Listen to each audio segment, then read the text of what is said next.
ചില കൊലക്കേസുകളിൽ സിനിമാ കഥയെ പോലും വെല്ലുന്ന തിരക്കഥയുണ്ട്. കൊലപാതകത്തിൻ്റെ ആസൂത്രണം മുതൽ തെളിവ് നശിപ്പിക്കൽ വരെയും ഇങ്ങനെ കൃത്യമായ തയ്യാറെടുപ്പോടെ നടത്തുന്നവർ. പോലീസിനെ പോലും കബളിപ്പിക്കാൻ ശ്രമിച്ച പ്രതികൾക്ക് പക്ഷേ എവിടെയെങ്കിലും പിഴയ്ക്കും. ദൃശ്യം സിനിമയിലെ ജോർജ് കുട്ടിയെപ്പോലെ ഒരു കൊലപാതകവും തെളിവ് നശിപ്പിക്കലും ആസൂത്രണം ചെയ്തതാണ് തൊടുപുഴയിലെ ജോമോൻ.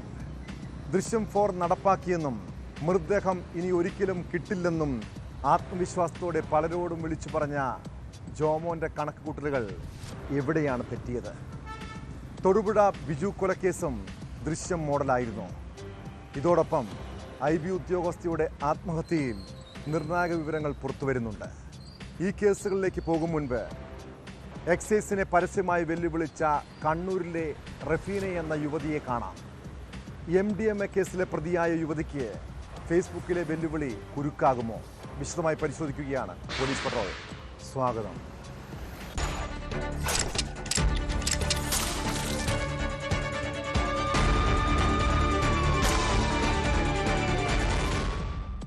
കൂട്ടുകാരിയുടെ വീട്ടിലാണെന്ന് മാതാപിതാക്കളോട് പച്ചക്കള്ളം പറഞ്ഞു. പിന്നീട് ദിവസങ്ങളോളം ലോഡ്ജിൽ മുറിയെടുത്ത് ലഹരി ഉപയോഗം. കണ്ണൂർ പറശ്ശിനിക്കടവിൽ MDMAയുമായി പിടിക്കപ്പെട്ടതോടെയാണ് യുവതികളുടെ കള്ളം പൊളിഞ്ഞത്. ഇപ്പോൾ പഴി മുഴുവൻ എക്സൈസിനാണ്. യുവതികളും യുവാക്കളും പിടിയിലായ MDMA കേസിൽ എക്സൈസിനെതിരെ ഗുരുതര ആരോപണവുമായി കേസിലെ പ്രതിയായ റഫീന രംഗത്തെത്തിയിരിക്കുന്നു. ഫേസ്ബുക്കിൽ പങ്കുവച്ച വീഡിയോയിലാണ് റഫീന എക്സൈസിനെ വെല്ലുവിളിക്കുന്നത്. പിന്നാലെ യുവതിക്ക് മറുപടിയുമായി എക്സൈസും രംഗത്തെത്തി.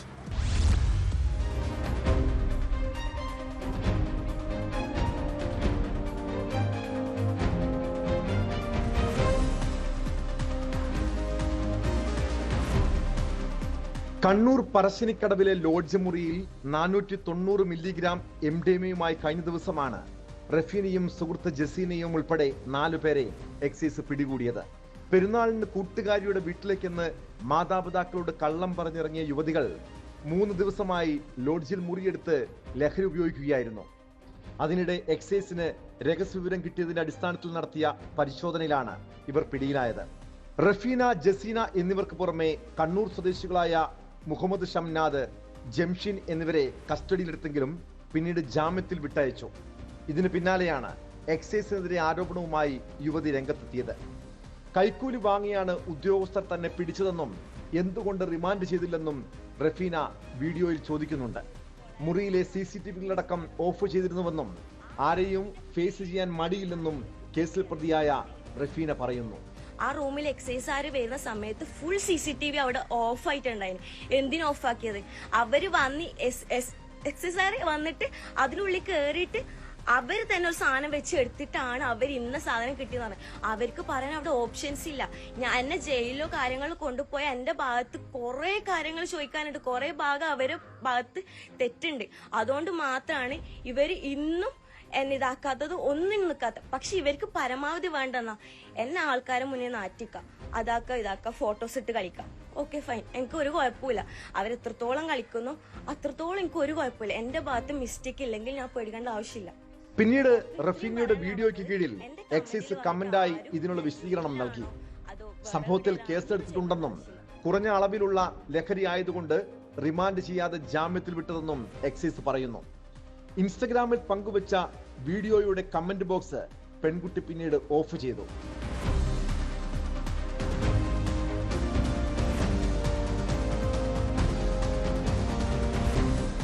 സുഹൃത്തിന്റെ വീട്ടിലേക്കെന്ന് പറഞ്ഞാണ് യുവതികൾ സ്വന്തം വീട്ടിൽ നിന്നും ഇറങ്ങിയത്. വീട്ടിൽ നിന്ന് വിളിക്കുമ്പോൾ കൂട്ടുകാരികൾ ഫോൺ പരസ്പരം കൈമാറി തെറ്റിദ്ധരിപ്പിച്ചു. അറസ്റ്റിലായപ്പോൾ മാത്രമാണ് യുവതികൾ ലോഡ്ജിലാണെന്ന കാര്യം വീട്ടുകാർ പോലും അറിയുന്നത്.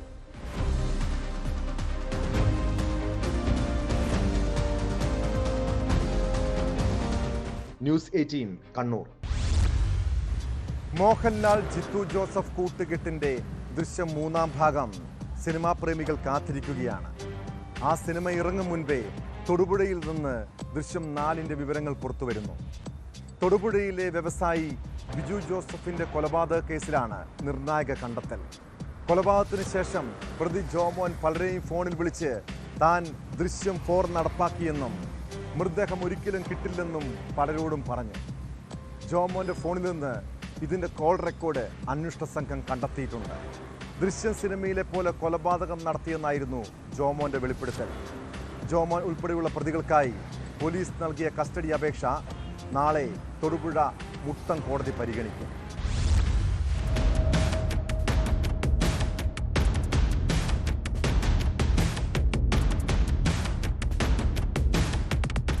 രണ്ടാഴ്ച മുൻപാണ് തൊടുപുഴയിലെ വ്യവസായിയായ ബിജു ജോസഫിനെ ബിസിനസ് പങ്കാളി കൊട്ടേഷൻ നൽകി കൊലപ്പെടുത്തിയത്. കേസിൽ ഒന്നാം പ്രതി ജോമോന്റെ നിർണായക ഫോൺ സംഭാഷണമാണ് അന്വേഷണ സംഘത്തിന് ലഭിച്ചത്. ഇയാളുടെ ഫോണിൽ നിന്നാണ് കോൾ റെക്കോർഡ് ലഭിച്ചത്. കൃത്യത്തിന് ശേഷം ദൃശ്യം 4 നടപ്പാക്കി എന്നറിയിച്ചാണ് ജോമോൻ സുഹൃത്തുക്കളെ വിളിച്ചത്. ഈ ശബ്ദരേഖയാണ് അന്വേഷണ സംഘത്തിന്റെ കൈവശമുള്ളത്. ജോമോൻ വിളിച്ചവരുടെയും മൊഴിയെടുക്കും.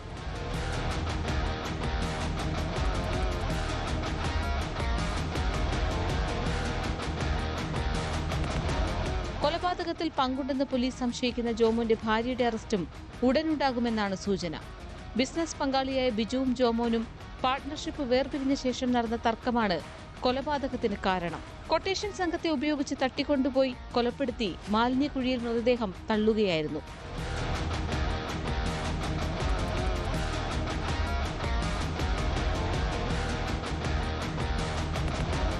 ന്യൂസ് 18 തൊടുപുഴ. തിരുവനന്തപുരം വിമാനത്താവളത്തിലെ IB ഉദ്യോഗസ്ഥയും സഹപ്രവർത്തകൻ സുഗാന്തും തമ്മിലുള്ള ബന്ധം എന്തായിരുന്നു? എത്ര തവണ അവർ ഒന്നിച്ച് യാത്രകൾ ചെയ്തു? യുവതി ആത്മഹത്യ ചെയ്തതിന് പിന്നിൽ കാരണം എന്താണ്? പ്രതി സുഗാന്തിൻ്റെ വീട്ടിൽ നടത്തിയ റെയ്ഡിൽ അന്വേഷണ സംഘത്തിന് നിർണായക തെളിവുകൾ ലഭിച്ചിട്ടുണ്ട്. സുഗാന്തിൻ്റെ വീട്ടിൽ നിന്ന് കണ്ടെടുത്ത ലാപ്ടോപ്പിലും മൊബൈൽ ഫോണിലും ഡയറിയിലും പല തെളിവുകളുമുണ്ട്. ഇവർ ഒന്നിച്ച് സഞ്ചരിച്ചതിൻ്റെ യാത്രാരേഖകളും പോലീസ് പിടിച്ചെടുത്തു. സുഹൃത്ത് സുഗാന്തിൻ്റെ പെട്ടെന്നുള്ള പ്രകോപനമാണ് ആത്മഹത്യ കാരണമെന്ന് അന്വേഷണ സംഘം ഉറപ്പിക്കുന്നു. പ്രതിക്കായി അന്വേഷണം കേരളത്തിന് പുറത്തേക്കും വ്യാപിപ്പിക്കാനാണ് നീക്കം.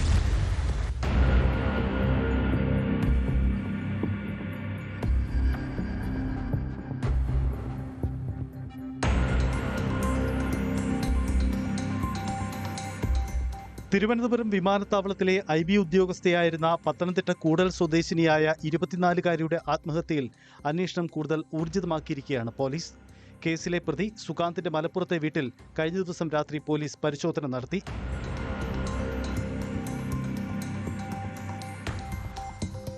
യുവതിയെ ശാരീരികമായും മാനസികമായും പീഡിപ്പിച്ചെന്ന ആരോപണത്തിൽ ചില തെളിവുകൾ ലഭിച്ചിട്ടുള്ളതായി പോലീസ് വ്യക്തമാക്കി. തെളിവുകൾ വിശദമായി പരിശോധിച്ചു വരികയാണ്. പ്രതി സുഗാന്ത് വിദേശത്തേക്ക് കടന്നിട്ടില്ല. ഇതര സംസ്ഥാനങ്ങളിലും അന്വേഷണം നടക്കുന്നതായും DCP നകുൽ ദേശ്മുഖ് പറഞ്ഞു. ബേസിക്കായിട്ട് കുറേ ഫൈനാൻഷ്യൽ ട്രാൻസാക്ഷൻ ഉണ്ട്. അതിൻ്റെ അകത്ത് നമ്മൾ എടുത്ത സ്റ്റേറ്റ്മെന്റ് അനുസരിച്ച് അതിൻ്റെ ഏകദേശം ഒരു 3 ലക്ഷം വരെയുള്ള ഫൈനാൻഷ്യൽ ട്രാൻസാക്ഷൻ ആ കുട്ടി ചെയ്തിട്ടുണ്ട്. സോ ബേസ്ഡ് ഓൺ ദാറ്റ് നമ്മുടെ ഇൻവെസ്റ്റിഗേഷൻ ഫൈനാൻഷ്യൽ ചീറ്റിംഗ് പിന്നെ അതിന്റെ ബന്ധപ്പെട്ടുള്ള എക്സ്പ്ലോയിറ്റേഷൻ ഉള്ള സെക്ഷൻസ് ഈ കേസിൽ ചേർത്തിട്ടുണ്ട്. യുവതിയുടെ ഫോൺ പൂർണ്ണമായും നശിപ്പിച്ചു. അതിൽ നിന്ന് ഒന്നും വീണ്ടെടുക്കാനും കഴിഞ്ഞിട്ടില്ല.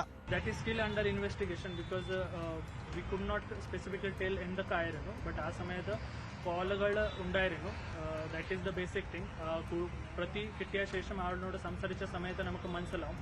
ആ സമയം തന്നെ ആ മൊബൈൽ ട്രെയിൻ തട്ടിയ സമയത്ത് ആ മൊബൈൽ നശിപ്പിക്കുക ആയതുകൊണ്ട് നമുക്ക് അതിൻ്റെ തെളിവുകൾ ഇപ്പോൾ റിക്കവർ ചെയ്യാൻ സാധിക്കുന്നില്ല.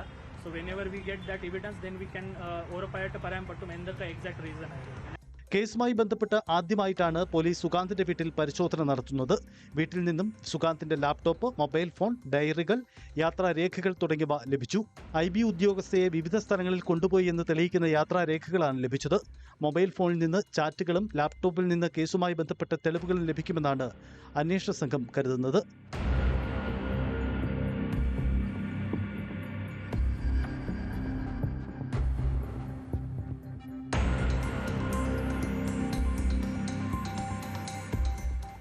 ന്യൂസ് 18 തിരുവനന്തപുരം.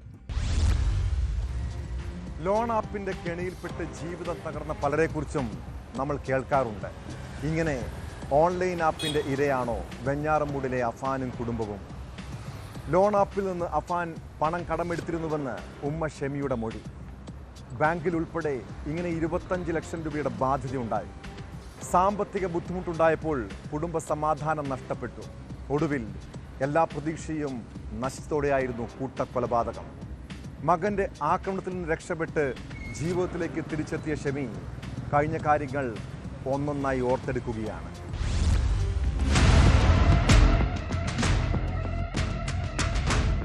കൂട്ടക്കുരുതി നടന്ന ആ ദിനമോർക്കുമ്പോൾ ഇപ്പോഴും ഷെമിക്ക് നടുക്കമാണ്. ജീവനെടുക്കാനുള്ള മകന്റെ ശ്രമത്തിൽ നിന്ന് കഷ്ടിച്ച് രക്ഷപ്പെട്ട ഈ ഉമ്മ ആശുപത്രിയിൽ നിന്നിറങ്ങിയിട്ട് കുറച്ചു ദിവസങ്ങളായതേ ഉള്ളൂ. കണ്ണീർ തോരാതെയാണ് ഓരോ ദിനവും ഇവർ തള്ളി നീക്കുന്നത്. ഉറ്റവരെയെല്ലാം ഇല്ലാതാക്കിയ മൂത്ത മകനെ ഇനി ഒരിക്കലും കാണണമെന്നില്ല. സംഭവ ദിവസം ഇളയ മകനെ സ്കൂളിൽ വിട്ട ശേഷം മുറിയിലെത്തി സോഫയിലിരിക്കുമ്പോഴാണ് ഉമ്മ എന്നോട് ക്ഷമിക്കണം എന്ന് പറഞ്ഞുകൊണ്ട് അഫാൻ പിന്നിൽ നിന്ന് ഷാൾ ഉപയോഗിച്ച് കഴുത്തിൽ മുറുക്കിയതെന്ന് ഷെമി പറഞ്ഞു. ഫർസാനയെ വിളിച്ചുകൊണ്ട് വന്നിട്ട് ആശുപത്രിയിൽ പോകാമെന്ന് പിന്നെ പറഞ്ഞു. അതിനുശേഷം ഒന്നും ഓർമ്മയില്ല. പോലീസ് വീടിന്റെ ജനാല ചവിട്ടിപ്പൊളിക്കുമ്പോഴാണ് പിന്നീട് ബോധം തെളിയുന്നത്. സാമ്പത്തിക ബുദ്ധിമുട്ട് വന്നപ്പോഴാണ് കുടുംബത്തിൽ പ്രശ്നമുണ്ടാകുന്നത്. ബാങ്കിലും പലിശക്കെടുത്തതുമൊക്കെയായി 25 ലക്ഷം രൂപയുടെ ബാധ്യതയാണുള്ളത്. ലോൺ ആപ്പിൽ നിന്ന് അഫാൻ കടമെടുത്തിരുന്നു. സംഭവം നടക്കുന്നതിന്റെ തലേന്ന് ആപ്പ് വഴിയെടുത്ത ലോണിന്റെ ആളുകളും ബാങ്കുകാരും വിളിച്ചിരുന്നു. പണം കടം ചോദിച്ച് രാത്രി ബന്ധുവിന്റെ വീട്ടിൽ പോയെങ്കിലും കിട്ടിയില്ല. എന്നാൽ ഇതിൽ അഫാൻ പ്രശ്നമൊന്നും പ്രകടിപ്പിച്ചിരുന്നില്ല. 24-ാം തീയതി അതിനെ വിളിച്ചിട്ട് പറഞ്ഞ് കാലത്തെ പൈസ കൊണ്ടുവരണേ മക്കളെ എന്നൊക്കെ വിളിച്ച് പറഞ്ഞായിരുന്നു. അങ്ങനെ അവന് പ്രശ്നമുണ്ടായിരുന്നു. കടം വാങ്ങിച്ച 2 ലക്ഷം രൂപ കുറേ ദിവസം കൊണ്ട് ചോദിക്കണമായിരുന്നു. വസ്തു വയ്ക്കുമായിരുന്നു. വസ്തുവിന് പറഞ്ഞിട്ടുണ്ടായിരുന്നു. ആൾക്കാരുടെ പറഞ്ഞിട്ട് ആരും വന്നില്ല. പലപ്പോഴും അഫാൻ പണം ചോദിച്ചിരുന്നുവെന്നും കയ്യിലുള്ളതെല്ലാം കൊടുത്തെന്നും ഷെമി പറയുന്നു. സൽമ ബീവിയോട് സ്വർണം പണയം വയ്ക്കാൻ ചോദിച്ചെങ്കിലും നൽകിയില്ല. ലത്തീഫുമായി അഫാന് പ്രശ്നമുണ്ടായിരുന്നു. വീട് വിൽക്കാമെന്ന് അദ്ദേഹം പറഞ്ഞതിനെ ചൊല്ലിയായിരുന്നു അത്. ഫർസാനയുമായുള്ള കല്യാണം കുടുംബം എതിർത്തിട്ടില്ലെന്നും ഷെമി വ്യക്തമാക്കി. വെഞ്ഞാറമൂട്ടിലെ സ്നേഹസ്പർശം എന്ന വയോജന കേന്ദ്രത്തിലാണ് ഷെമി ഉള്ളത്. കൊടും ക്രൂരത ചെയ്ത മകനോട് പൊറുക്കാൻ കഴിയില്ലെന്നാണ് പിതാവ് റഹീമിന്റെയും നിലപാട്. മക്കളില്ലാത്ത വീട്ടിലേക്ക് പോകാനിനിയില്ലെന്ന് ഈ ദമ്പതിമാർ പറയുന്നു.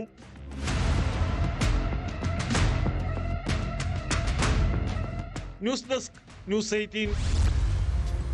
മലപ്പുറത്ത് വീട്ടിലെ പ്രസവത്തിന് പിന്നാലെ മരിച്ച അസ്മയെ അന്ധവിശ്വാസത്തിൻ്റെ പേരിൽ കൊലയ്ക്ക് കൊടുത്തതല്ലേ?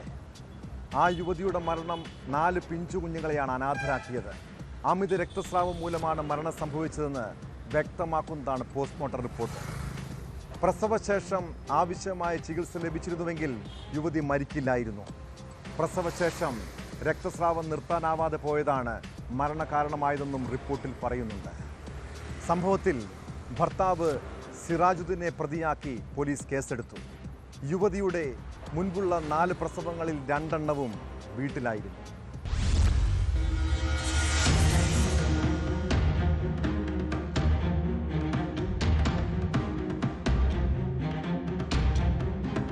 മലപ്പുറത്ത് ചട്ടിപ്പറമ്പിൽ വീട്ടിലെ പ്രസവത്തിന് പിന്നാലെയുണ്ടായ അമിത രക്തസ്രാവം മൂലമാണ് പെരുമ്പാവൂർ സ്വദേശിനിയായ അസ്മ മരിച്ചത്.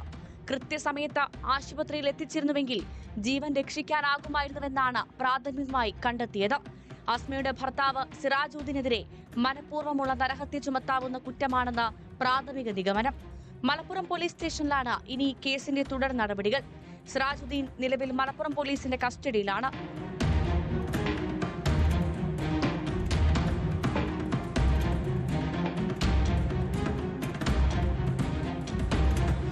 മലപ്പുറം ചട്ടിപ്പറമ്പിലെ വീട്ടിൽ ശനിയാഴ്ചയായിരുന്നു അസ്മയുടെ 5ാമത്തെ പ്രസവം.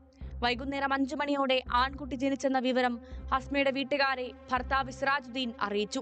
രാത്രി 9 മണിയോടെ അസ്മയുടെ ആരോഗ്യസ്ഥിതി മോശമാവുകയും മരണം സംഭവിക്കുകയുമായിരുന്നു. തുടർന്ന് ബന്ധുക്കളുടെ പരാതിയിൽ പെരുമ്പാവൂർ പോലീസ് അസ്വാഭാവിക മരണത്തിന് കേസെടുത്തു. അസ്മയുടെ മൃതദേഹം കളമശ്ശേരി മെഡിക്കൽ കോളേജിലെത്തിച്ചു. പോസ്റ്റ്മോർട്ടം നടപടികൾ പൂർത്തിയാക്കി ബന്ധുക്കൾക്ക് വിട്ടു നൽകി. പെരുമ്പാവൂരിലെ വീട്ടിലെ പൊതുദർശനത്തിന് ശേഷം മൃതദേഹം എടത്താക്കര ജുമാ മസ്ജിദിൽ കബറടക്കും. അസ്മയുടെ 2 ദിവസം മാത്രം പ്രായമുള്ള കുഞ്ഞ് കളമശ്ശേരിയിലെ മെഡിക്കൽ കോളേജിൽ പീഡിയാട്രിക് വിഭാഗത്തിലെ NICUവിൽ തുടരുകയാണ്.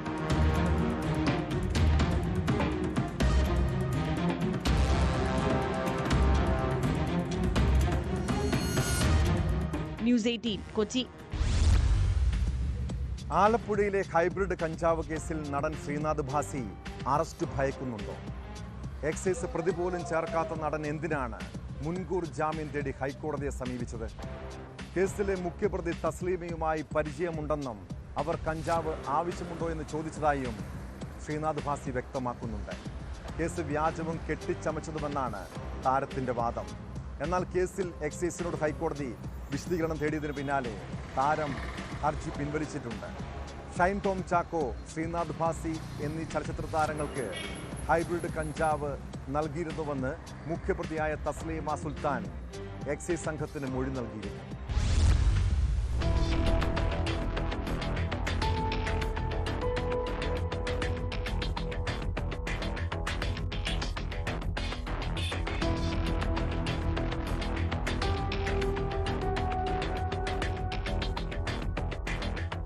ഹൈബ്രിഡ് കഞ്ചാവിന്റെ സൗത്ത് ഇന്ത്യൻ ഡീലർമാരിൽ ഒരാളായ തസ്ലീമ സുൽത്താന, മണ്ണഞ്ചേരി സ്വദേശി ഫിറോസ് എന്നിവർ 2 കോടി രൂപയുടെ ഹൈബ്രിഡ് കഞ്ചാവുമായി ആലപ്പുഴ ഓമനപ്പുഴയിലാണ് പിടിയിലാകുന്നത്.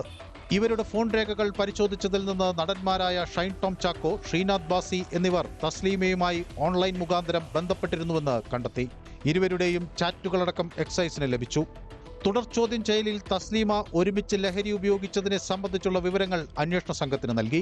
ശ്രീനാഥ് ബാസിക്കും ഷൈൻ ടോം ചാക്കോയ്ക്കും ചോദ്യം ചെയ്യലിന് ഹാജരാകാൻ എക്സൈസ് നോട്ടീസ് നൽകുന്നതിന് മുൻപ് തന്നെ ശ്രീനാഥ് ബാസി മുൻകൂർ ജാമ്യത്തിനായി ഹൈക്കോടതിയെ സമീപിച്ചു എന്നതാണ് ശ്രദ്ധേയം.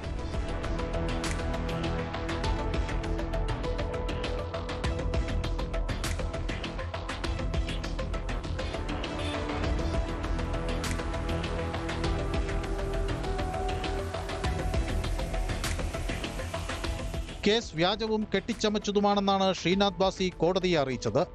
പ്രതി തസ്ലീമയിൽ നിന്ന് കഞ്ചാവ് വാങ്ങിയിട്ടില്ല. അറസ്റ്റ് ചെയ്താൽ സിനിമയുടെ ഷൂട്ടിംഗ് മുടങ്ങും. ഏത് ജാമ്യവ്യവസ്ഥയും അംഗീകരിക്കാൻ തയ്യാറാണ്. മുൻകൂർ ജാമ്യം ദുരുപയോഗം ചെയ്യില്ലെന്നും തനിക്ക് ക്രിമിനൽ പശ്ചാത്തലമില്ലെന്നും ശ്രീനാഥ് ബാസി ജാമ്യാപേക്ഷയിൽ പറയുന്നു.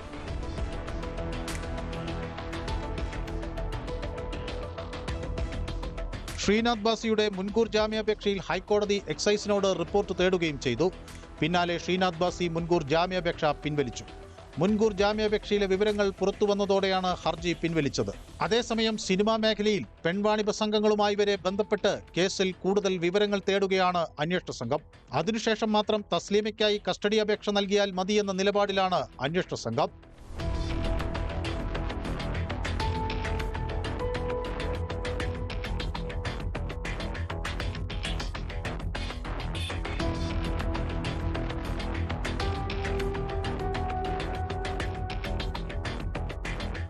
ന്യൂസ് 18 ആലപ്പുഴ. കുടുംബ പ്രശ്നങ്ങളിൽ പലപ്പോഴും ഇരകളാകുന്നത് സ്ത്രീകളാണ്. ദാമ്പത്യ തർക്കം തെരുവിലേക്കും തൊഴിലിടത്തേക്കും വരെയും നീളുന്ന കാഴ്ചകൾ കാണാം. പത്തനംതിട്ട കൊടുമണിയിൽ യുവതിയെ ഹോം നേഴ്സായി ജോലി ചെയ്യുന്ന വീട്ടിലെത്തിയാണ് ഭർത്താവ് കുത്തിക്കൊലപ്പെടുത്താൻ ശ്രമിച്ചത്. പന്തളം സ്വദേശിനി വിജയ സോണിക്കാണ് കുത്തേറ്റത്. പരിക്കേറ്റ യുവതി കോട്ടയം മെഡിക്കൽ കോളേജ് ആശുപത്രിയിൽ ചികിത്സയിലാണ്. കേസിൽ ഭർത്താവ് വിപിൻ തോമസിനെയും സുഹൃത്തിനെയും പോലീസ് അറസ്റ്റ് ചെയ്തു. രാവിലെയാണ് കൊടുമണ്ണിൽ വാടകയ്ക്ക് താമസിക്കുന്ന സന്തോഷ് ദീനമ്മ ദമ്പതികളുടെ വീട്ടുജോലിക്കാരിയായ വിജയ സോണിയെ ഭർത്താവ് വിപിൻ തോമസ് കുത്തി പരിക്കേൽപ്പിച്ചത്. വീട്ടിൽ അതിക്രമിച്ചു കയറിയ ഇയാൾ വീട്ടുകാരെ കത്തികാട്ടി ഭീഷണിപ്പെടുത്തിയ ശേഷമാണ് ആക്രമണം നടത്തിയത്.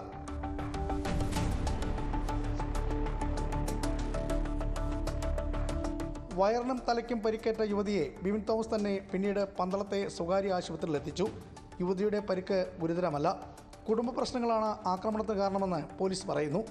8 വർഷമായി ഇരുവരും ഒന്നിച്ച് താമസിച്ചു വരികയായിരുന്നെങ്കിലും 6 മാസമായി പിണങ്ങിക്കഴിയുകയായിരുന്നു. ഇതിനിടയിലാണ് വീട്ടുജോലിക്കായി വിജയ കൊടുമണ്ണിലെത്തിയത്. ഇതിലുള്ള വിരോധമാണ് ആക്രമണത്തിന് കാരണം. സംഭവത്തിൽ വിപിൻ തോമസിനെയും സുഹൃത്തിനെയും പോലീസ് കസ്റ്റഡിയിലെടുത്തു.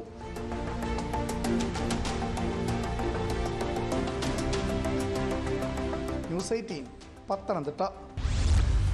നമ്മുടെ വീടിന് മുന്നിൽ അർദ്ധരാത്രിയിൽ ആരെങ്കിലും പടക്കം പൊട്ടിച്ചാൽ എന്തായിരിക്കും സംഭവിക്കുക? ആരാണെങ്കിലും അത് ചോദ്യം ചെയ്യും. കാസർഗോഡ് 4-ാം മൈലിൽ ഇങ്ങനെ നടു റോഡിൽ രാത്രി പടക്കം പൊട്ടിച്ചത് നാട്ടുകാർ ചോദ്യം ചെയ്തു. അതിൻ്റെ പ്രകോപനം കൂട്ടാക്രമണത്തിലാണ് കലാശിച്ചത്. ലഹരി സംഘത്തിൽപ്പെട്ടവരാണ് പെപ്പർ സ്പ്രേയും മാരകായുധങ്ങളുമായി ആ നാട്ടുകാരെ ആക്രമിച്ചത്. സംഘർഷത്തിൽ 4 പേർക്ക് വെട്ടേറ്റു. സംഭവത്തിൽ 10 പേർക്കെതിരെ വിദ്യാനഗർ പോലീസ് കേസെടുത്തിട്ടുണ്ട്.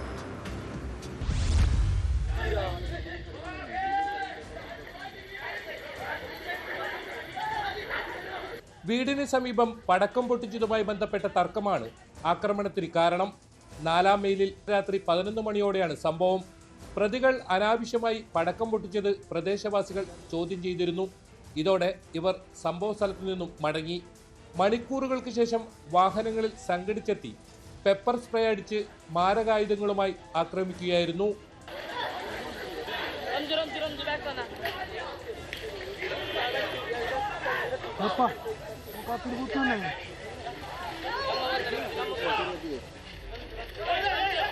അക്രമത്തിൽ പരിക്കേറ്റ ചെങ്കള സ്വദേശി ഇബ്രാഹിം സൈനുദ്ദീൻ, ഫവാസ്, അബ്ദുൾ റസാഖ്, മുൻഷിദ് എന്നിവർ ചികിത്സയിലാണ്. ഗുരുതര പരിക്കേറ്റ ഫവാസിനെ മംഗലാപുരത്തെ സ്വകാര്യ ആശുപത്രിയിലേക്ക് മാറ്റി. പ്രതികൾ ലഹരിക്കടിമകളെന്നും പരിക്കേറ്റവർ ആരോപിച്ചു. ഇവർ വാളും കത്തിയും ഒക്കെ ആയിട്ട് വന്ന് ആക്രമിച്ചതാണ്. ഇതിൽ പിന്നിലുള്ള എന്തെന്ന് നമുക്കറിയില്ല. ഒരു പടക്കം പൊട്ടിച്ചുള്ള പ്രശ്നത്തിലാണ് ഈ ആക്രമണങ്ങൾ നടന്നത്. പിന്നെ ഇവർ ലഹരി അടിക്കുന്നുണ്ടോ എന്നുള്ള ചെറിയ സംശയങ്ങളുണ്ട്. പിന്നെ അതിലൊരാൾ ലഹരി കച്ചവടക്കാരനാണ് പറഞ്ഞു കേൾക്കുന്നത്. സംഭവത്തിൽ മൊയ്തീൻ, മിഥിലാജ്, അസുറുദ്ദീൻ എന്നിവരെ വിദ്യാനഗർ പോലീസ് പിടികൂടി. 10 പേർക്കെതിരെ വധശ്രമത്തിന് കേസെടുത്തു.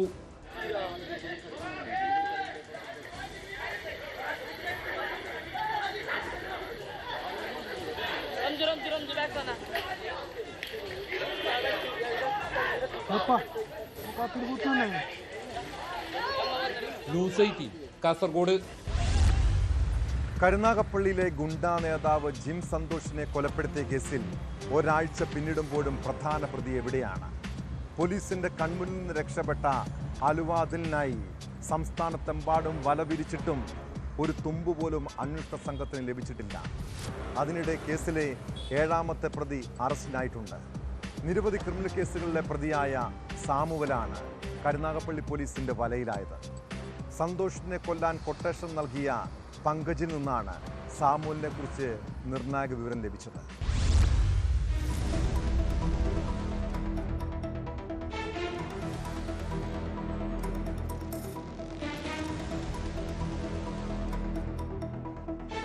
കൃത്യം നടത്താനായി ഇന്നോവ കാറിൽ പ്രതികളെ എത്തിച്ചത് സാമുവൽ ആണെന്നാണ് പോലീസ് കണ്ടെത്തൽ. പിടിയിലായ 6 പ്രതികളിൽ നിന്ന് ലഭിച്ച നിർണായക വിവരങ്ങളാണ് സാമുവലിനെ പിടികൂടാൻ സഹായിച്ചത്. ഇയാൾ നിരവധി ക്രിമിനൽ കേസുകളിലും MDMA കേസുകളിലും പ്രതിയാണ്. സന്തോഷിനെ വധിക്കാനായി പോകവെ പ്രതികൾ സഞ്ചരിച്ചിരുന്ന വാഹനം ഓടിച്ചിരുന്നത് സാമുവലാണ്. വേഗത്തിൽ വാഹനം ഓടിച്ചു പോകാൻ അതിവിദഗ്ധനാണ് ഇയാളെന്ന് പോലീസ് പറയുന്നു. കൃത്യം നടത്താൻ കൊട്ടേഷൻ നൽകിയ പങ്കജ് മേനോനിൽ നിന്ന് കിട്ടിയ ചില വിവരങ്ങളും സാമുവലിനെ കണ്ടെത്താൻ പോലീസിന് സഹായിച്ചു. ഇതുവരെ ആകെ 7 പ്രതികളാണ് കേസിൽ പിടിയിലായിരിക്കുന്നത്. കരുനാഗപ്പള്ളി സ്വദേശിയായ ജിം സന്തോഷ് എന്ന സന്തോഷിനെ അമ്മയുടെ മുന്നിലിട്ടാണ് പ്രതികൾ വെട്ടിക്കൊലപ്പെടുത്തിയത്. കേസിലെ പ്രധാന പ്രതി ആലുവ അതുൽ ഇപ്പോഴും ഒളിവിലാണ്. പ്രതിക്കായി അന്വേഷണം ഊർജിതമാക്കിയെന്ന് പോലീസ് പറയുന്നു.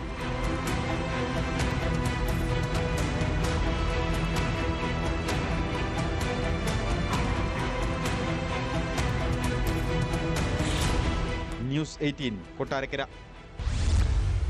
അമ്മമാരുടെ വഴിവിട്ട ബന്ധങ്ങളിൽ ഇരകളാകുന്നത് പലപ്പോഴും പെൺകുട്ടികളാണ്. കൊല്ലം ആര്യങ്കാവിൽ ഏതാനും വർഷങ്ങൾക്ക് മുൻപ് 12 വയസ്സുള്ള ഒരു പെൺകുട്ടി ലൈംഗിക ചൂഷണത്തിന് ഇരയായ സംഭവം ചിലരെങ്കിലും ഓർക്കുന്നുണ്ടാകും. അമ്മയുടെ സുഹൃത്താണ് ആ പെൺകുട്ടിയെ പീഡിപ്പിച്ചത്. കേസിൽ 42കാരനായ പ്രതിക്ക് കോടതി നൽകിയ ശിക്ഷ മാതൃകാപരമാണ്. പത്തനംതിട്ട സീതത്തോട് സ്വദേശി ജെയ്മോൻ 4 ജീവപര്യന്തം തടവ് ശിക്ഷ അനുഭവിക്കണം. അതായത് ജെയ്മോനിനെ പുറം ലോകം കാണില്ല.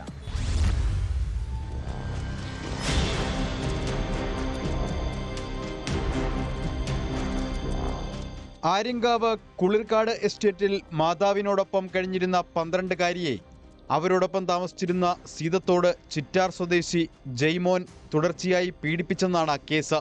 2016 ജനുവരി മുതൽ പലതവണ പെൺകുട്ടിയെ ക്രൂരമായി ബലാത്സംഗം ചെയ്തു.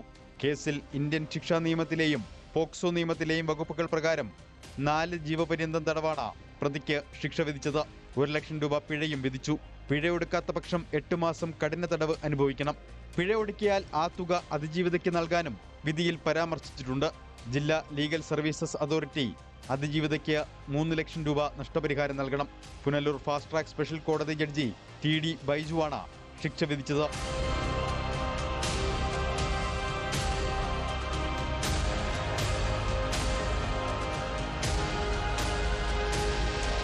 ജീവപര്യന്തം തടവ് ജീവിതാവസാനം വരെ ആയിരിക്കുമെന്നും വിധിയിൽ പരാമർശിച്ചിട്ടുണ്ട്. കേസിൽ പ്രോസിക്യൂഷൻ 17 സാക്ഷികളെ വിസ്തരിക്കുകയും 25 രേഖകൾ ഹാജരാക്കുകയും ചെയ്തു. ജയ്മോനെതിരെ മറ്റ് ജില്ലകളിലും സമാനമായ പോക്സോ കേസുകളും മലപ്പുറം ജില്ലയിലെ കാളികാവ് പോലീസ് സ്റ്റേഷനിൽ കൊലപാതക കേസും നിലവിലുണ്ട്.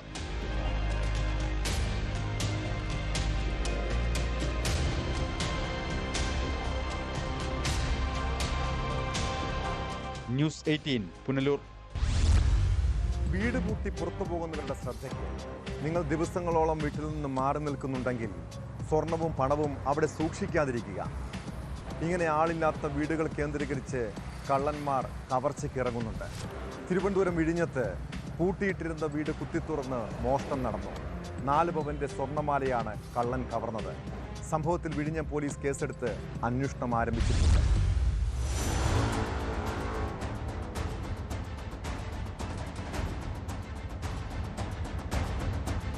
വിഴിഞ്ഞം പയറ്റുവിള അക്ഷയ് ഭവനിൽ പ്രിയയാണ് പരാതി നൽകിയത്. സൈന്യത്തിൽ ജോലി ചെയ്യുന്ന ഭർത്താവ് ജ്യോതിഷിനൊപ്പം കഴിഞ്ഞ മെയ് മുതൽ ഊട്ടിയിലെ വെല്ലിംഗ്ടണിലായിരുന്നു പരാതിക്കാരി. വീടിന്റെ താക്കോൽ പ്രിയയുടെ പിതാവിന്റെ കൈവശമായിരുന്നു. കഴിഞ്ഞ ദിവസം രാവിലെ വീട് വൃത്തിയാക്കാൻ പിതാവ് പ്രകാശൻ എത്തിയപ്പോഴാണ് വീടിന്റെ മുൻവശത്തെ വാതിൽ കുത്തിപ്പൊളിച്ച നിലയിൽ കണ്ടത്. വീടിനകത്ത് 2 കിടപ്പുമുറികളിലെയും അലമാരകൾ തുറന്ന് സാധനങ്ങൾ വാരി വലിച്ചിട്ട നിലയിലായിരുന്നു.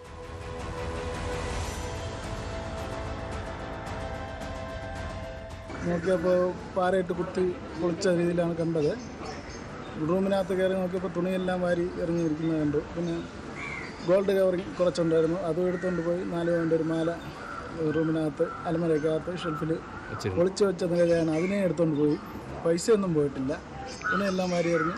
തുടർന്ന് നടത്തിയ പരിശോധനയാണ് കിടപ്പുമുറിയിലെ അലമാരയിൽ സൂക്ഷിച്ചിരുന്ന 4 പവൻ സ്വർണ്ണമാല നഷ്ടപ്പെട്ടതായി മനസ്സിലായെന്ന് പരാതിയിൽ പറയുന്നു. വിരലടയാള വിദഗ്ധർ സ്ഥലത്തെത്തി തെളിവുകൾ ശേഖരിച്ചു.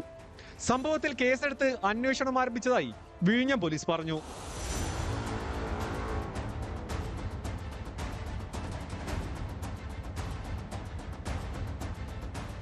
ന്യൂസ് 18 നെയ്യാറ്റിങ്കര. മലപ്പുറം വളാഞ്ചേരിയിലെ വ്യാപാരികൾ കള്ളന്മാരെ കൊണ്ട് പൊറുതിമുട്ടിയിരിക്കുകയാണ്. കച്ചവട സ്ഥാപനങ്ങൾ ലക്ഷ്യമിട്ടാണ് ഇവിടെ കവർച്ച. വളാഞ്ചേരി നഗരത്തിൽ പ്രവർത്തിക്കുന്ന ഒരു മൊബൈൽ ഷോപ്പിലാണ് ഏറ്റവും ഒടുവിൽ മോഷണം നടന്നത്. നിരവധി മൊബൈൽ ഫോണുകൾ നഷ്ടപ്പെട്ടെന്നാണ് പരാതി. മണിക്കൂറുകളോളം മോഷ്ടാവ് കടയ്ക്കുള്ളിൽ ഉണ്ടായിരുന്നതായും ഫോണുകൾ മോഷ്ടിക്കുന്നതും CCTV ക്യാമറയിൽ പതിഞ്ഞിട്ടുണ്ട്. മോഷണം തുടർക്കഥയായതോടെ ആശങ്കയിലാണ് വ്യാപാരികൾ.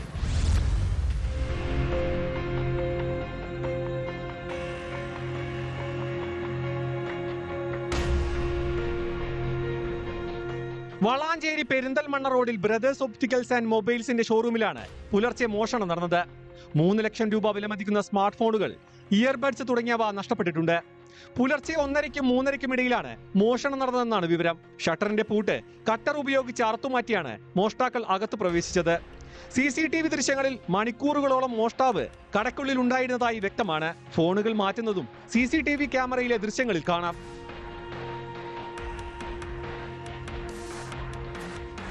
രാവിലെ വന്ന് തുറന്നപ്പോഴാണ് ഒരു ഭാഗത്തെ ഷട്ടർ ലോക്ക് കുത്തിപ്പൊളിച്ച് ഉള്ളിൽ കിട്ടിയിട്ടുണ്ട്. കൂടാതെ ഷട്ടറിന് കൂടാതെ ഗ്ലാസിൻ്റെ ഡോറുണ്ട്, അതിന് ലോക്കുണ്ട്. ആ ഗ്ലാസിൻ്റെ ഡോറ് പൊട്ടിച്ച് പുറത്തിട്ടതാണ്, പുറത്തേക്കല്ല ഉള്ളിലേക്ക് ഇട്ടത്. അങ്ങനെ CCTVയിൽ ആളെ കാണുന്നുണ്ട്. ഒരു 8 മൊബൈലും പിന്നെ മൊബൈൽ ബ്ലൂടൂത്തിൻ്റെ ബ്ലൂടൂത്ത് ഹെഡ്ഫോൺ പോയി. അങ്ങനെ കുറേ സാധനങ്ങൾ പോയിട്ടുണ്ട്. കഴിഞ്ഞ ദിവസം വളാഞ്ചേരി പട്ടാമ്പി റോഡിൽ മെഡി ടവറിൽ പ്രവർത്തിക്കുന്ന ജനസേവാ മെഡിക്കൽ സ്റ്റോറിന്റെ പൂട്ട് പൊളിച്ച് മോഷണ ശ്രമം നടന്നിരുന്നു. ഈ കേസിലും കഴിഞ്ഞ ആഴ്ചകളിൽ നടന്ന സമാന കേസുകളിലും ഇതേ രൂപസാദൃശ്യമുള്ള വ്യക്തിയാണ് മോഷണത്തിന് പിന്നിലുള്ളതെന്ന് പോലീസ് അറിയിച്ചു. തുടർച്ചയായ മോഷണ ശ്രമങ്ങൾ വ്യാപാരികൾക്കിടയിൽ ആശങ്കയുണ്ടാക്കുന്നുണ്ട്. CCTVയിൽ പതിഞ്ഞ യുവാവിനെ തിരിച്ചറിയുന്നവർ പോലീസിനെ അറിയിക്കണമെന്ന നിർദ്ദേശമുണ്ട്.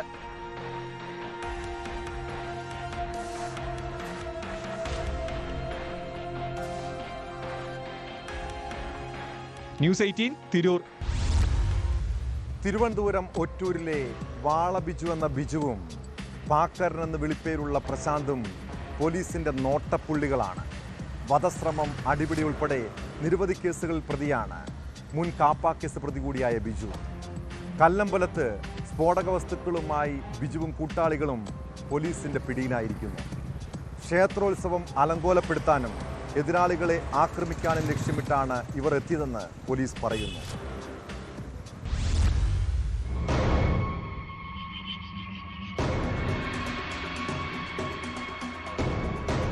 ഞായറാഴ്ച രാത്രി 9 മണിയോടെ മേടവിളയിൽ ശ്രീലക്ഷ്മി ക്ഷേത്രത്തിന് മുൻവശത്ത് നിന്നാണ് സ്ഫോടക വസ്തുക്കളുമായി പ്രതികളെ പോലീസ് അറസ്റ്റ് ചെയ്തത്. ക്ഷേത്ര ഉത്സവം അലങ്കോലപ്പെടുത്താനും എതിരാളികളെ ആക്രമിക്കാനും ലക്ഷ്യമിട്ടാണ് ഇവരെത്തിയതെന്നാണ് പോലീസ് പറയുന്നത്. കല്ലമ്പലം സ്റ്റേഷനിൽ 2 തവണ കരുതൽ തടങ്കലിൽ കഴിഞ്ഞ ശേഷം പുറത്തിറങ്ങിയ കൊറ്റൂർ സ്വദേശി വാള ബിജു എന്ന ബിജു, കൂട്ടാളികളായ ജ്യോതിഷ്, പാക്കരൻ എന്ന പ്രശാന്ത് എന്നിവരാണ് അറസ്റ്റിലായത്. പിടിച്ചെടുത്ത സ്ഫോടക വസ്തുക്കൾ ബോംബ് സ്ക്വാഡെത്തി നിർവീര്യമാക്കി. ആ സമയത്ത് ഇവിടെ മാരകായുധങ്ങളും നാടൻ ബോംബും കെട്ടി വരിഞ്ഞ ബോംബും അതുണ്ടാക്കുന്ന സ്ഫോടക വസ്തുക്കളൊക്കെ തന്നെ പിടികൂടിയിരുന്നു. ഇയാൾ നിലവിൽ 32 കേസുകൾ പ്രതിയാണ്. 32 ക്രൈം കേസുകൾ, അത് മോഷണ കേസുണ്ട്, പിടിച്ചുപോയുണ്ട്, ATM തകർത്തോട്ട് പോലുള്ള അങ്ങനെ ഒരു കേസുണ്ട്. ഒന്നാം പ്രതി വാള ബിജു കല്ലമ്പലം പോലീസ് സ്റ്റേഷനിൽ 20-ൽ പരം കേസുകളിൽ പ്രതിയാണ്. കൊല്ലം ജില്ലയിൽ കടയ്ക്കൽ, ചിതറ സ്റ്റേഷനുകളിൽ മോഷണം, കൊലപാതക ശ്രമം, അടിപിടി കേസുകൾ എന്നിവയും ഇയാൾക്കെതിരെയുണ്ട്. പ്രതികളെ കോടതിയിൽ ഹാജരാക്കി. ഇവർക്കെതിരെ കാപ്പ ചുമത്തുന്നതിന് വേണ്ട നടപടിക്രമങ്ങൾ സ്വീകരിക്കുമെന്ന് കല്ലമ്പലം SHO പ്രൈജു പറഞ്ഞു.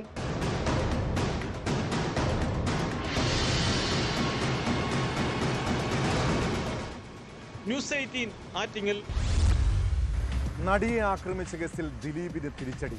CBI അന്വേഷണം ആവശ്യപ്പെട്ട് 8ാം പ്രതി കൂടിയായ നടൻ ദിലീപ് നൽകിയ അപ്പീൽ ഹൈക്കോടതി തള്ളി. കേസിലെ പ്രതിക്ക് എങ്ങനെ CBI അന്വേഷണം ആവശ്യപ്പെടാനാകുമെന്ന് കോടതി ചോദിച്ചു. കേസിലെ വിചാരണയ്ക്കെതിരെയുള്ള പ്രതിരോധമായാണ് CBI അന്വേഷണം ആവശ്യമെന്നും ഡിവിഷൻ ബെഞ്ച് നിരീക്ഷിച്ചു. പ്രതി ആദ്യമൊന്നും CBI അന്വേഷണത്തിനായി ആവശ്യം ഉന്നയിച്ചില്ലെന്ന പ്രോസിക്യൂഷന്റെ വാദങ്ങൾ അംഗീകരിച്ചാണ് കോടതിയുടെ നടപടി.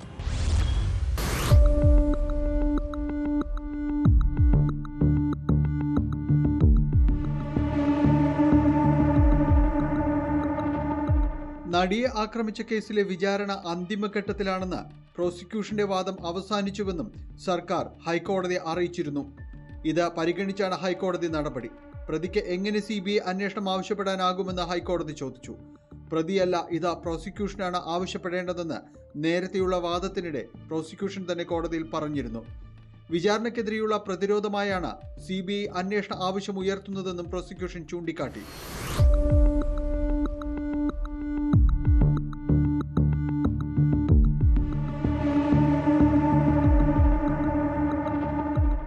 പ്രതി ആദ്യമൊന്നും CBI അന്വേഷണത്തിനായി ആവശ്യം ഉന്നയിച്ചിട്ടില്ലെന്നും പ്രോസിക്യൂഷൻ കുറ്റപ്പെടുത്തി.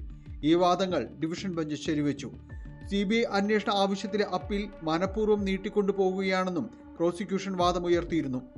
എന്നാൽ സുതാര്യവും പക്ഷപാതരഹിതവുമായ അന്വേഷണത്തിന് CBI അനിവാര്യമാണെന്നായിരുന്നു ദിലീപിന്റെ വാദം.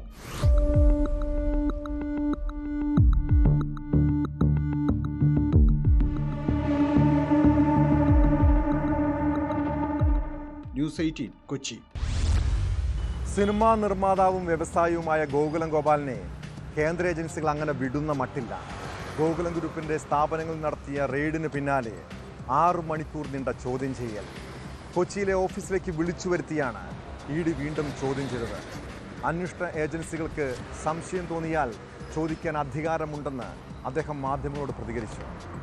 നേരത്തെയുള്ള അന്വേഷണവുമായി ബന്ധപ്പെട്ട നടപടിയാണെന്നും എമ്പുരാൻ സിനിമാ വിവാദവുമായി ബന്ധമില്ലെന്നുമാണ് എൻഫോഴ്സ്മെന്റ് ഡയറക്ടറേറ്റിന്റെ വിശദീകരണം.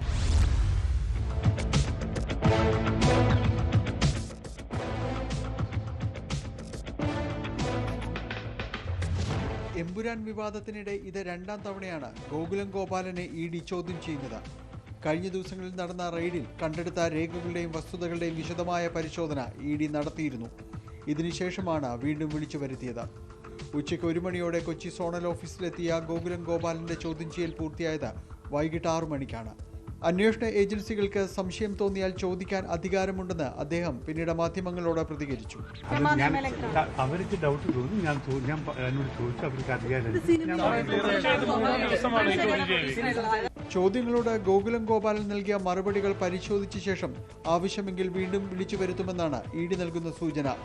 ഗോകുലം സ്ഥാപനങ്ങളിൽ നടന്ന പരിശോധനയിൽ 1.5 കോടിയിലധികം രൂപ കണക്കിൽപ്പെടാതെയും കണ്ടെത്തിയിരുന്നു. ഗോകുലം ഗ്രൂപ്പ് വിദേശ നാണ്യ വിനിമയ ചട്ടം ലംഘിച്ചുവെന്നാണ് EDയുടെ വിലയിരുത്തൽ. ഇങ്ങനെ സ്വരൂപിച്ച പണം സിനിമാ നിർമ്മാണത്തിന് ഉപയോഗിച്ചോ എന്നും ED പരിശോധിക്കുന്നുണ്ട്. എമ്പുരാൻ സിനിമാ വിവാദവുമായി ചോദ്യം ചെയ്യലിന് ബന്ധമില്ലെന്ന് ED പറയുമ്പോഴും ഈ വിവാദത്തിനു ശേഷമാണ് കേന്ദ്ര ഏജൻസികൾ നടപടികൾ ശക്തമാക്കിയത്. നേരത്തെ പൃഥ്വിരാജിന് പിന്നാലെ നിർമ്മാതാവ് ആന്റണി പെരുമ്പാവൂരിനും ആദായ നികുതി വകുപ്പ് നോട്ടീസ് നൽകിയിരുന്നു. കഴിഞ്ഞ സിനിമകളുടെ സാമ്പത്തിക ഇടപാടുകളിൽ വ്യക്തത വരുത്തണമെന്നാണ് ആദായ നികുതി വകുപ്പ് ആവശ്യപ്പെട്ടിരിക്കുന്നത്.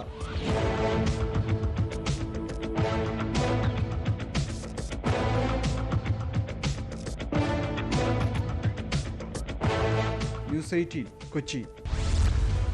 തിരുവനന്തപുരം തിരുവല്ലത്ത് ഗുണ്ടാ നേതാവ് പ്രതിയായ ലഹരി കേസ് അട്ടിമറിക്കാൻ പോലീസ് ഉദ്യോഗസ്ഥർ ചില വഴിവിട്ട ഇടപെടലുകൾ നടത്തിയതാണ്. സംഭവം വിവാദമായതോടെ തിരുവല്ലം സ്റ്റേഷനിലെ SI തോമസ് ഹീറ്റ്സിന് സ്ഥലം മാറ്റിയിരുന്നു. ലഹരി സംഘത്തിൽ നിന്ന് പിടിച്ചെടുത്ത തൊണ്ടി മുതൽ രേഖപ്പെടുത്തിയതിൽ കൃത്രിമം നടന്ന സംഭവത്തിൽ SIക്കെതിരെ വകുപ്പ് തല നടപടി ഉണ്ടാകുമെന്നും സൂചനയുണ്ട്. ലഹരിക്കെതിരെ സംസ്ഥാന വ്യാപകമായി പരിശോധനകൾ നടക്കുമ്പോഴായിരുന്നു പ്രതിയെ രക്ഷിക്കാൻ തിരുവല്ലം പോലീസിന്റെ അട്ടിമറി നീക്കം.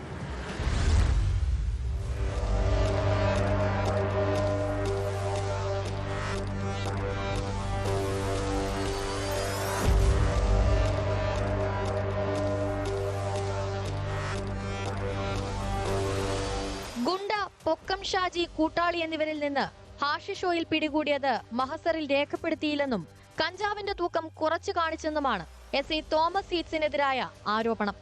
2 കാറുകൾ പിടികൂടിയെങ്കിലും ഒരെണ്ണത്തിന്റെ കാര്യം മാത്രമേ മഹസറിൽ രേഖപ്പെടുത്തിയിട്ടുള്ളൂ. ഇത് വിവാദമായപ്പോൾ ഒരിക്കൽ കൂടി മഹസർ തയ്യാറാക്കി. ഇതിലും ഹാഷിഷ് ഓയിൽ പിടികൂടിയത് പരാമർശിച്ചിട്ടില്ല. കഞ്ചാവിന്റെ അളവും കൃത്യമായി പറഞ്ഞിട്ടില്ല. തുടർന്ന് നേമം സ്റ്റേഷനിലേക്ക് സ്ഥലം മാറ്റിയെങ്കിലും ഉന്നത ഉദ്യോഗസ്ഥരുടെ ഇടപെടലിനെ തുടർന്ന് ക്രമസമാധാന പാലനത്തിൽ നിന്നും ഒഴിവാക്കി. ഇപ്പോൾ ട്രാഫിക്കിലാണ് തോമസ് ഹീറ്റ്സ് ഉള്ളത്. സ്പെഷ്യൽ ബ്രാഞ്ച് നൽകിയ റിപ്പോർട്ടിന്റെ അടിസ്ഥാനത്തിലുള്ള വകുപ്പ് തല അന്വേഷണം പൂർത്തിയാക്കുന്ന മുറയ്ക്ക് കടുത്ത നടപടിയുണ്ടാകും.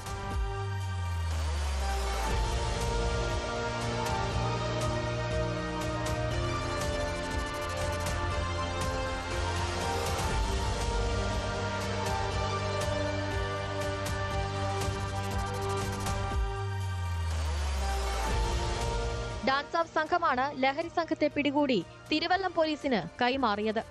അന്ന് ഡ്യൂട്ടിയിലുണ്ടായിരുന്ന മറ്റു പോലീസുകാരെ കുറിച്ചും അന്വേഷണമുണ്ട്.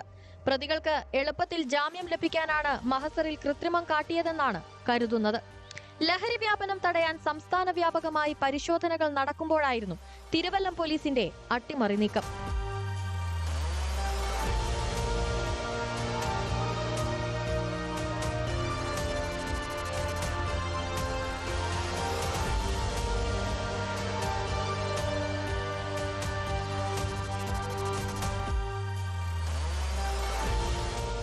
ന്യൂസ് 18 തിരുവനന്തപുരം. കൊല്ലത്ത് ക്ഷേത്രോത്സവത്തിനിടെ ഗാനമേളയിൽ RSS ഗണഗീതം പാടിയ സംഭവം ഏറെ വിവാദമായിട്ടുണ്ട്. തിരുവിതാംകൂർ ദേവസ്വം ബോർഡിന് കീഴിലുള്ള മഞ്ഞിപ്പുഴ ക്ഷേത്രത്തിലെ ഗാനമേളയിൽ പോലീസും നടപടി തുടങ്ങി. ഗണഗീതം ആലപിച്ച ഗായകർക്കും ക്ഷേത്രോപദേശക കമ്മിറ്റിക്കും ഉത്സവാഘോഷ കമ്മിറ്റിക്കുമെതിരെ പോലീസ് കേസെടുത്തു.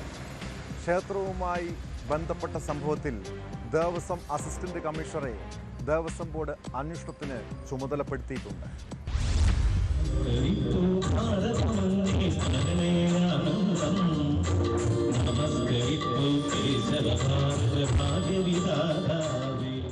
കൊല്ലം കോട്ടുക്കൽ ക്ഷേത്രോത്സവത്തിലെ ഗാനമേളയ്ക്കിടെയാണ് ഗാനമേള ട്രൂപ്പ് RSS ഗണഗീതം ആലപിച്ചത്. ഇതിനു പിന്നാലെ ക്ഷേത്ര ഉപദേശക സമിതിയിൽ തന്നെ വിമർശനം ഉയർന്നിരുന്നു. തുടർന്ന് നടപടി ആവശ്യപ്പെട്ട് ക്ഷേത്രം ഉപദേശക സമിതി വൈസ് പ്രസിഡന്റ് അഖിൽ ശശി കടക്കൽ പോലീസിലും ദേവസ്വം ബോർഡ് പ്രസിഡന്റിനും പരാതി നൽകിയിരുന്നു. ഈ പരാതിയിലാണ് ഇപ്പോൾ കടക്കൽ പോലീസ് കേസെടുത്തിരിക്കുന്നത്.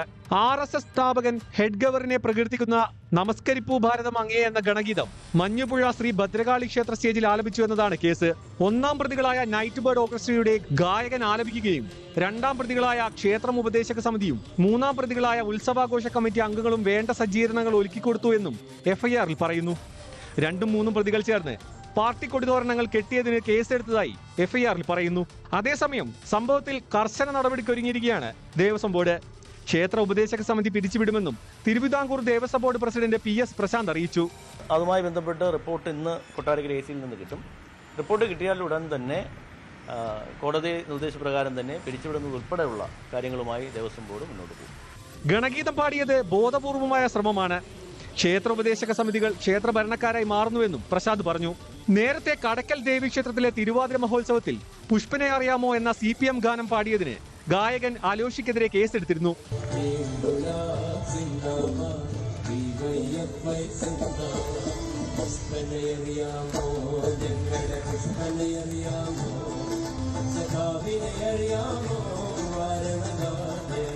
ന്യൂസ് 18 കൊല്ലം. കുറ്റകൃത്യങ്ങളുടെ മറ്റു ചില വാർത്തകൾ ചുരുക്കത്തിൽ. മൂന്നാർ സുബ്രഹ്മണ്യസ്വാമി ക്ഷേത്രത്തിൽ മോഷണം തടയാൻ ശ്രമിച്ച കാവൽക്കാരനെ തലക്കടിച്ചു പരുക്കേൽപ്പിച്ച ശേഷം രക്ഷപ്പെട്ട പ്രതി തമിഴ്നാട്ടിൽ പിടിയിൽ. പിടിയിലായത് മേട്ടുപ്പാളയം സ്വദേശി ഗോപാൽ എന്ന P. സെൽവകുമാർ. മൂവാറ്റുപുഴയിൽ എക്സൈസ് നടത്തിയ വ്യാപക പരിശോധനയിൽ MDMA-യും കഞ്ചാവുമായി 4 പേർ അറസ്റ്റിൽ. അറസ്റ്റിലായത് ഇടപ്പാറ മാഹിൻ, ചേന്നര അല്ലനൂദ്, ജിനോസോജൻ, സുബീഷ് എന്നിവർ. എറണാകുളത്ത് 7 കിലോ കഞ്ചാവുമായി ഒഡീഷ സ്വദേശികളായ യുവതികൾ പിടിയിൽ. കാലടിയിൽ പിടിയിലായത് സ്വർണലത, ഗീതാഞ്ജലി ബെഹ്റ എന്നിവർ. മഞ്ചേരിയിൽ SBI ATM തകർത്ത് മോഷണ ശ്രമം നടത്തിയ കേസിൽ ഒരാൾ കസ്റ്റഡിയിൽ. മഞ്ഞപ്പറ്റ സ്വദേശി K. ഫായിസിനെയാണ് പോലീസ് പിടികൂടിയത്. മണ്ണാർക്കാട് വീട്ടമ്മയോട് ലൈംഗികാതിക്രമം കാട്ടിയ കേസിൽ പ്രതിക്ക് തടവും പിഴയും. ചേറുംകുളം സ്വദേശി സാബുവിനെയാണ് മണ്ണാർക്കാട് SC/ST പ്രത്യേക കോടതി 2 വർഷവും 3 മാസവും കഠിന തടവിന് ശിക്ഷിച്ചത്. ഹൈദരാബാദിൽ ഗർഭിണിയായ ഭാര്യയെ ഭർത്താവ് ക്രൂരമായി ആക്രമിക്കുന്ന ദൃശ്യങ്ങൾ പുറത്ത്. ഹൈദരാബാദ് സ്വദേശി മുഹമ്മദ് ബർസാത്താണ് ഭാര്യ ഷബാനയെ അതിക്രൂരമായി ആക്രമിച്ചത്. കേരളത്തിലെ പൊതുനിരത്തിലൂടെ യാത്ര ചെയ്താൽ വീട്ടിലെ ഊണെന്ന ബോർഡുകൾ പലയിടത്തും കാണാൻ കഴിയും. അതുപോലെ ഈ നാട്ടിലെ ചിലർ പുതിയൊരു ട്രെൻഡ് ഉണ്ടാക്കാൻ ശ്രമിക്കുന്നുണ്ട്. വീട്ടിലെ പ്രസവം. വീട്ടിൽ പ്രസവിക്കുന്ന സ്ത്രീകളെ ധീര വനിതകളെപ്പോലെ ആദരിക്കുകയും ചെയ്യും. അക്യൂപഞ്ചർ മാസ്റ്റർമാരാണ് വിശ്വാസത്തിൻ്റെ പേരിൽ യുവതികളെ കൊലയ്ക്ക് കൊടുക്കുന്നത്. ഇങ്ങനെയുള്ള അന്ധവിശ്വാസത്തിൻ്റെ ഇരയാണ് മലപ്പുറത്ത് പ്രസവത്തെ തുടർന്ന് മരിച്ച അസ്നയും. ആശുപത്രിയിലെ പ്രസവത്തെ തുടർന്ന് യുവതികളും നവജാത ശിശുവും മരിക്കില്ലേ എന്ന് ചോദിക്കുന്ന ചിലരെ സമൂഹ മാധ്യമങ്ങളിൽ കണ്ടു. പണ്ടിതുപോലെ വീട്ടിലായിരുന്നല്ലോ പ്രസവം നടന്നിരുന്നത് എന്ന് ചോദിക്കുന്നവരുമുണ്ട്. എന്നാൽ കാലം മാറി. ആരോഗ്യരംഗത്തും പല മാറ്റങ്ങളും ഉണ്ടായി. ഇനിയും അന്ധവിശ്വാസത്തിൻ്റെ പേരിൽ സ്ത്രീകളെ കുരുതി കൊടുക്കരുത് എന്ന് മാത്രമേ പറയാനുള്ളൂ. ഇതോടെ പോലീസ് ഫുട്ബോൾ പൂർണ്ണമാകുന്നു. നമസ്കാരം.